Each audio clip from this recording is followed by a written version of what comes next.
Welcome to Fluent Phonics. Today, we will learn how to pronounce the word principles.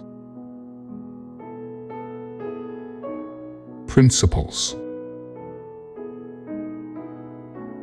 Principles.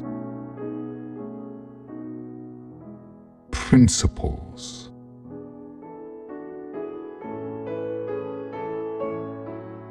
Here's an example of how one might use it in a sentence. The principals of the company are working on a new business strategy. In this context, principals refers to the highest-ranking individuals in a company or organization who are responsible for making important decisions and setting overall goals.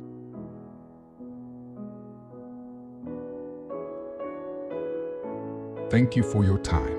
If you enjoyed this, please like and subscribe for further content.